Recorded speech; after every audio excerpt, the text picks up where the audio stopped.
You know what the problem with humans is? They never listen. Not once. Not ever. I have been observing intelligent species across 17 galaxies for the last 400 cycles, and believe me when I say this, none of them are quite as spectacularly foolish as humans. And yet, somehow, they keep winning. It is infuriating. My name is Krill. Just Krill. We do not use last names on Vectra Prime. Too inefficient. Too many syllables. I am what your species would call a xenobiologist, though that term fails to capture the true horror of my profession. I study dangerous life forms. I catalog them. I warn people about them. On this particular rotation, I was documenting the Kashin parasite. The Kashin parasite is not a harmless organism. It is not interesting. It is not cool looking. It is a biological nightmare wrapped in microscopic terror. Once inside a host, it bonds at the genetic level, rewriting their entire biological code from the inside out. The transformation takes approximately 72 hours. It is unpleasant. Screaming, convulsions, bones breaking and reforming, entire systems collapsing and rebuilding themselves into something other. Survivors, if they can even be called that, are no longer what they once were. Naturally, I posted warning signs. Large ones, bright ones, in 17 different languages, including human English, because humans possess an uncanny talent for appearing precisely where they should not be. That was when Marcus Vale arrived. Marcus was a cargo pilot, tall, about 6'2" by human measurements, sandy hair, green eyes, and that infuriating human smile that says I have never encountered a problem I could not punch my way through. He wandered into my research station on Outpost Kellen as if he owned the place, whistling some dreadful Earth melody. "Hey there," he said casually, pointing at my containment unit. "What's that glowing purple stuff?" I looked at him. I looked at the 7 holographic warning signs orbiting the container. Then I looked back at him. "Can you not read?" I asked. "Oh, I can read," Marcus replied, leaning closer to the glass.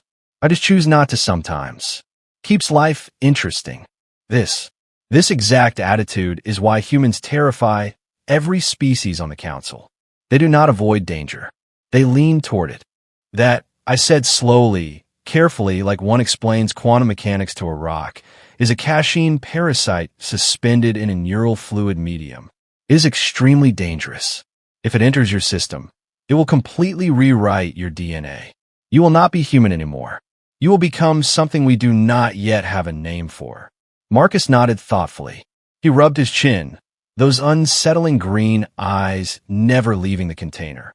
"So what you're saying," he said, "is that at the mystery box?" "No, that is not what I am saying." I snapped. "I am saying it will kill you, or worse, transform you into an abomination." "But has anyone tried drinking it?" he asked. All 3 of my hearts skipped simultaneously. Why would anyone drink it? I demanded. "Did you miss the part about genetic rewriting? About becoming not human?" Marcus shrugged. "I mean, human's pretty great. Don't get me wrong. But what if not human is better? What if it's like superhuman? You ever think about that?" "No," I said flatly, "because I'm not insane." He grinned. That awful, confident human grin. "You know what your problem is, Krill," he said. "You think too much. Sometimes you just gotta take the leap." "Please do not take the leap," I begged. "Please. I have 17 forms to file if you die on this station." Marcus circled the containment unit, studying it from every angle. I should have stunned him, called security, activated the lockdown, done anything other than stand there watching him bypass the access panel. "Marcus," I said, my voice rising. "Marcus, stop. Marcus, I am warning you." "You warned me," he said cheerfully, disabling the lock with some crude human tool. "And I appreciate that. Really. But here's the thing about warnings. They're basically suggestions, right? Like speed limits. Or expiration dates." The container hissed open. "Marcus, no." "Marcus, yes." He lifted the vial of purple fluid. It swirled inside the glass, almost alive, aware. Hungry. I activated the emergency beacon. "Security to Lab 7 immediately. We have a code stupid in progress." Marcus held the vial up to the light. The Kashin parasite pulsed in response. "Pretty color," he said. "You know, on Earth we have a saying, No guts, no glory. We have a saying on Vexera Prime too, I said desperately. No brains, no survival. He uncapped the vial. The smell hit first, burning ozone mixed with rotting flowers and something ancient and deeply wrong.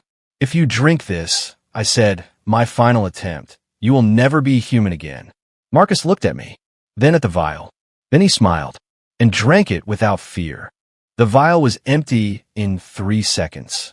Marcus wiped his mouth with the back of his hand, smacked his lips like he had just finished a beer, and said, "Tastes like grape soda mixed with batteries."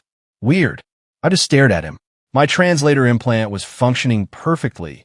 I could hear every word, but my mind flatly refused to accept reality. The sentence died in my throat. 400 cycles of scientific training collapsed into nothing. Gone. Erased. Yep. Marcus set the empty vial down casually. So, when does this transformation thing kick in? Is it like a microwave deal? Do I wait 3 minutes or... The lab doors slammed open. 6 security guards rushed in, fully armored, weapons raised. They stopped dead when they saw the empty containment unit. False alarm, I said weakly. He already drank it. He what? Guard Captain Torvik, a 4-armed Bracken who had survived 3 wars, looked seconds away from fainting. Brackens do not faint. Marcus waved cheerfully. Hey guys, nice armor. Very shiny. Then he folded in half. Oh, he gasped. Oh, yep, there it is. That is definitely happening. His skin didn't glow. It shimmered, as if light itself could not decide whether to bounce off him or pass straight through. His eyes went completely black. Not just the pupils. Everything, like staring into open space. Get back, I shouted, yanking Torvik behind a lab table. The other guards scattered. Marcus dropped to his knees. His spine bent at an angle that should have shattered it. Purple veins erupted across his arms and neck, crawling beneath his skin like living tattoos. The sound he made was impossible to place. Half laughter, half scream. I can see everything, he rasped. Krill, I can see the space between atoms. I can hear radio waves. I can taste colors. This is either incredible or I'm having the worst trip imaginable. That is the parasite integrating with your nervous system. I yelled. Your brain is being rewritten. You're experiencing catastrophic sensory overload. No kidding. Marcus laughed. His body was actively restructuring itself, and he was laughing. Quick question. Are bones supposed to do this? Cracks echoed through the lab. Then more. His skeleton was realigning, reinforcing, increasing in density. The transformation was accelerating far beyond anything in my records. This process normally took 72 hours. Marcus was tearing through it in minutes. Sedate him. Torvik barked. Do not sedate him. I shouted back. That will kill him. He's already dying. Actually, Marcus said, straightening, I feel amazing. He should not have been able to stand. Every data model said the host should be unconscious, writhing in agony. Instead, he stood there, grinning, his body still rippling with change. The purple veins began to glow, faint at first, then brighter. His eyes shifted from black to violet, then to polished silver. His muscle mass increased visibly, at least 30%, right in front of us. Marcus, I said carefully, how many fingers am I holding up? 3, he replied instantly. Also, you're hiding a stun pistol behind your back. Torvik's about to sneeze, and there's a ship entering the system from 0.7 light years out. 6 hours to arrival. The room went silent. That last part, I said slowly, is impossible. Marcus tilted his head. I just know, the way you know you're hungry. We're tired. Information just exists now. He flexed his fingers, awed. This is incredible. Incredible. I snapped. You are a biological impossibility. You should be dead, or insane, or both. But I'm not, Marcus said quietly, surprised himself. Krill, I don't think the parasite overwrote me. I think we merged. It's not hostile. It's curious. My scanner shook in my hands. The readings were unreal.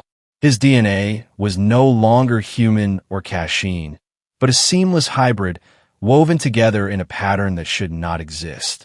Stable. Functional. Perfect. This should not be possible, I whispered. And yet, Marcus said, spreading his arms, here we are. You were right. I'm not human anymore. But I'm not human either. I'm something new. He moved to the viewport, staring out at the stars, silver eyes glowing faintly. That ship I mentioned, he said casually. They're in trouble. Engine failure. I can hear the distress call. We should help. I collapsed into a chair. Humans.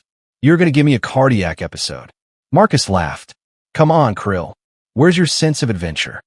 I lost at the moment you drank the nightmare juice. He held out his hand. Thanks for the warning. Made the choice more exciting. Against every instinct I possessed, I took it. Humans never listen. But maybe, just maybe, that is exactly what the universe needs. If this story entertained or taught you something, please like and subscribe to our channel. It really helps us grow and bring you more stories like this. Thanks for watching, and see you in the next story.